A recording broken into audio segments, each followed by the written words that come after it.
នេះបងប្អូនយើងខ្ញុំមកដល់ខាងទឹកដីរកស្វាយទៀបនៅខាងគីសោមណាបាទគឺតឡងនេះគាត់ខ្លាចលិចទឹកឥឡូវគាត់ដកហើយលឺថា1គីឡូបានតែ100ជាងទេបងប្អូន100ខ្មែរលុយខ្មែរជាងណាអានេះគឺជាតឡងដែលដេញគាត់ខ្លាចលិចទឹកហើយគាត់ដកហើយគឺទៅតឡងមីណាបាទហើយចាំមើលតាខ្ញុំទៅស៊ូគាត់មើល1គីឡូបានប្រហែល100ហើយនេះគឺជាតឡងដែលខ្មែរយើងគាត់ដាំណាខ្មែរយើងគាត់ដាំនៅខាងគីសោមបាទគីសោមទឹកដីស្រុកស្វាយទៀបខេត្តស្វាយរៀងបងប្អូនយើងហើយតឡងបានថោកណាបាទហើយឆ្ងល់ហើយហេតុអីបានតឡងបានថោកម្លេះបាទហើយមើលគាត់ដាំជាច្រើនហាត់ហើយសំណាងបងប្អូនយើងដោយសារបើទុកដេញនឹងលិចទឹកបើសារទុកនឹងលិចទឹកហើយនេះបាទអូនេះបងគាត់ដើរកើបតឡងណាតឡងបាន1គីឡូម៉ានបង1គីឡូម៉ានបាន1គីឡូម៉ាន100ជាងអីស៊ូមែនតើ1គីឡូបាន1គីឡូបានម៉ានបង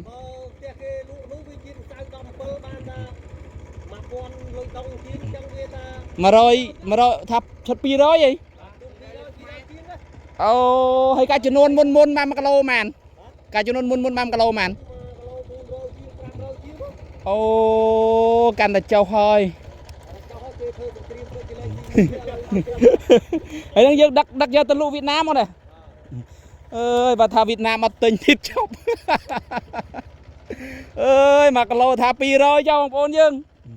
ខ្ញុំការសម័យខ្ញុំមុនណាបងប្អូនការខ្ញុំនៅជំទើមទេខ្ញុំធ្លាប់ទៅមេមត់កាលនោះគេទាន់កាត់ខ្ជោកំពង់ចាមមេមត់ទេគឺខ្ញុំធ្លាប់ដើររើសតាមក្រោមគឺលក់បានថ្លៃតែឥឡូវថា1គីឡូបានតែ200ទេដោយសារតែនេះនៅខាងគីសោមបាទនេះទឹកដីគីសោមនេះគីសោមបាទគីសោមខាងគីសោមត្អីណាក្បែរជួបគ្នាដោយសារខ្លាចលិចទឹកបាទម្ចាស់ទឹកចកាខ្លាចលិចទឹកហើយខ្លាចលិចទឹកគឺឥឡូវនេះដកហើយបាទដកហើយមហាត់ខាត់500 1000បងអូយចាប់បាត់ហើយចឹងអូបាទ1000ស្រូប៊ូទេអូបាទហើយថោកចឹងក៏ដូរអីដាំផ្សេងបងដាំអីដែលគេលក់ថ្លៃហើយនឹងពេលគាត់បញ្ជូរចោលចឹងហើយគាត់ដាំអីទៀតទេពូធ្វើស្រូវម្ដងអូ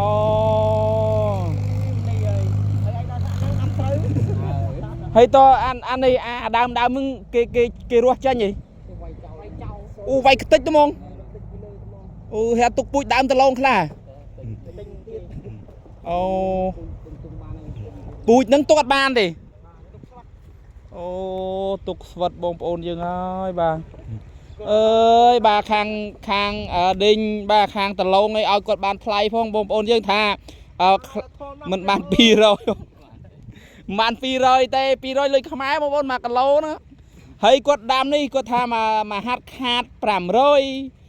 700អញ្ចឹងទៅបាទហើយឥឡូវនេះបាទគឺបាត់អស់300អីសិនថ្នាក់1គីឡូ500ចំណេញទេបងបើគីឡូ500ហើយចំណេញច្រើនណាអូអញ្ចឹងណែបងប្អូនយើងដោយសារតែខ្ញុំជិះកាត់មកកាត់ហ្នឹងទៅខ្ញុំក៏មកលេងទៅដោយសារតែខ្ញុំឃើញបងដែលគាត់ដាំតឡងណាបាទគុំថាដេញ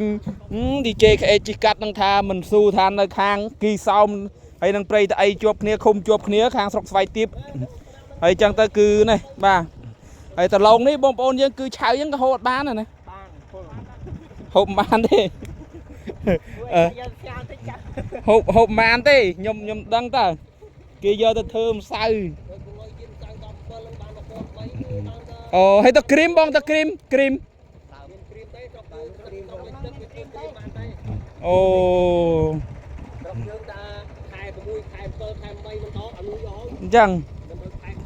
ไอ้กาดำต้องดำแค่ประมาณบ่หนึ่งแค่10 ปีโอ้เลยយើងជួយើងដកចោលហើយយើងដកចោលដកយកទៅលុះហើយយើងធ្វើស្រូវម្ដងអូរបានខ្លះរបានចំណេញខ្លះហើយនេះបាទនេះគឺតឡងបងប្អូនយើងតិចបងប្អូនយើងថាតឡងស្មានតែដើមស្អីណាគឺដើមតឡងទាំងអស់ហ្នឹងដែលខ្មែរយើងកសិករខ្មែរយើងដាំនៅខាងកគីសោមខាងទឹកដីស្រុកស្វាយទៀបខេត្តស្វាយរៀងហ្នឹងយើងមកមើលទៅគាត់ថា1 គីឡូបើគិតជាលុយដុងវៀតណាមលុយដុងវៀតណាមហ្នឹងគឺបានឈិត200បាទអត់ឈិត200លុយខ្មែរឈិត200លុយខ្មែរនៅប៉ឹមបាន200ហើយប៉ឹមបាន200ហើយដេញអ្នកខាងព្រះវិហារគឺលពៅខ្ញុំឃើញបានអ្នកធំជាអ្នកមានជួយទិញលពៅហើយព្រះសង្ឃនីស្វានីរ៉េតឃើញជួយទិញលពៅជាប្រវត្តិដែរហើយលពៅបើឆ្នៃជានំគឺបានផលប្រយោជន៍ច្រើនហើយតឡងនេះភាគច្រើនគេយកធ្វើម្សៅធ្វើមីធ្វើស្អីគ្រប់បែបយ៉ាងហ្នឹងបាទប៉ុន្តែតឡងនេះហូបឆៅទៅគឺស្ងោរហូបទៅគឺគេថាពុលរះអាចច្រចបាទ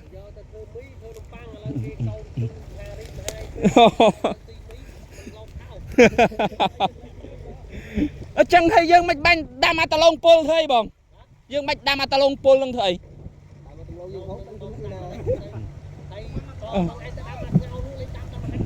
អានឹងថៃវ៉ាន់វាមកពីអីបានវាពុលអញ្ចឹងបង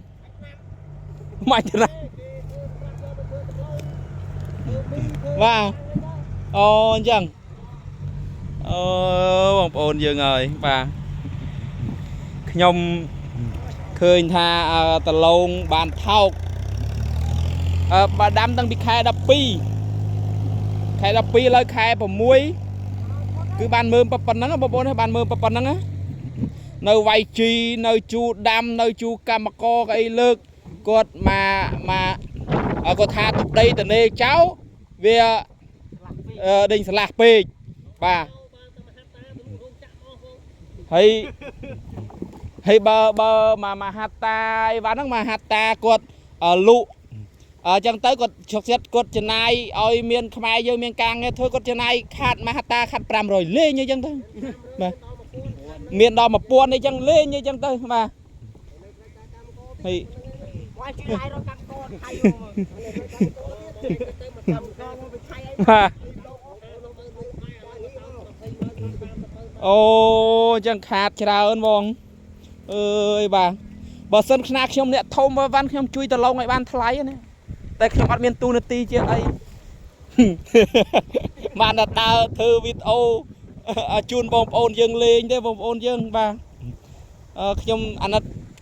កសិករខ្មែរយើងណាបាទទីផ្សារគេមកយើងចូលព្រុយយើងទៅគេតាំងតែងរឿងពិបាកតឡងអីហ្នឹងអើយបាទនេះហើយផ្ញើជូនបងប្អូនយើងអ្នកខាងដាំតឡងផងផ្ញើជូនបងប្អូនយើងអ្នកមានអ្នកក្រផងបាទហើយយើងនេះបងប្អូននេះគឺតឡងនេះបាទនេះគឺតឡងនេះគឺដែលគាត់ខំដាំដើម្បីចំណាយធ្វើម៉េចពេលខែដកខែអីចឹងទៅឲ្យបានដេញបងប្អូនខ្មែរយើងមានការងារធ្វើប៉ុន្តែមកហាត់ខាត់ទៅ500ទៅ1000នេះបានណោះដោយសារតឡងចុះថោកពេកទឹកខាត់ឆ្នាំហ្នឹងបងណាអូ300,000លុយអីបង$30,000អូបើខ្ញុំមាន$30,000ខ្ញុំទិញឡានព្រុសមួយបានជិះបាត់បងបាទអូយូរហើយបងណា3ឆ្នាំទៅឆ្នាំមុនចំណេញហ៎អូបាទអើយបងប្អូនយើងហើយដាំច្រើនបាយចុះអើយបាទទីផ្សារនៅលើមាត់គេ bà nè bộ bốn dương tìm xa nó lơ một kì hay sải đọ tiết bông nè con sải đọ tiết à bông đọ sỏi nâng ai bộ bốn dương miền tập bắt nó tay phliêng mà hay mà phliêng lịch bông tìm xa nó lơ một kì bộ bốn dương nhà chuột bộ bốn dương tập bắt nó tay ốc bồn tràn này cứ chia từ lâu bà nè đam từ lâu này bộ bốn dương nâng nè đọ từ lâu ốc bồn